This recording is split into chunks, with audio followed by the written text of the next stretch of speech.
బర్రెలాగా మెక్కి నన్ను తొక్క అంటావా? వస్తున్నాను మేడం. Yes madam. ఇంతసేపు ఎక్కడ తెచ్చావు? ఇక్కడే ఉన్నాను మేడం. పడిన పక్కకి వెల్డింగ్ చేసుకుంటున్నాను. ఏడ్చావులే. షెడ్ నెంబర్ 2 లో ఉన్న కారుకి టింకరింగ్ చేయి. వెళ్ళు. Yes madam. మరి నేను అక్కడ చెప్పులు వదిలాను, తెచ్చి కాళ్ళకి తొడుగు. ఏమిటి అలా ముద్దులా నిలబడ్డావు? వెళ్ళు.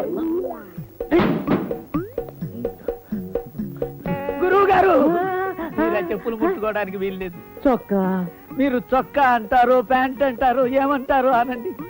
విద్య నేర్పిన మీకే పోటీగా షెడ్ పెట్టి మీకు ద్రోహం చేయడానికి ఏ రోజు పాల్పడ్డానో ఆ రోజే నా రాత గీత దాటిపోయింది గురువు గారు.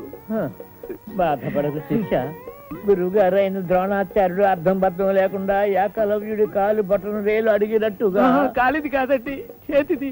ఏదో ఒకటి నా బాధగా అడ్డు రాగుతో అకలవ్య ఏకలవ్య.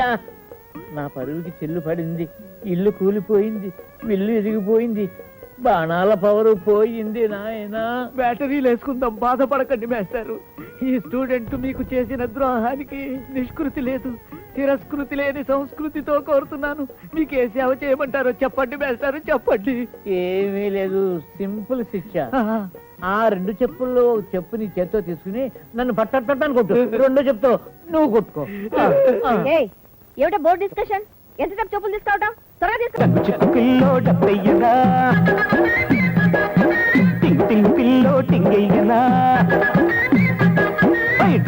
పిల్లో డబ్బయ్యనా, టింగ్ టింగ్ పిల్లో టింగయ్యనా, టింగు రంగు బుగ్గల్లో ముద్దయ్యనా, ముద్దు జారిపోకుండా బుట్టయ్యనా, డగ్గు చెక్కు పిల్లో ఓ యప్ప కుర్ర పిల్ల.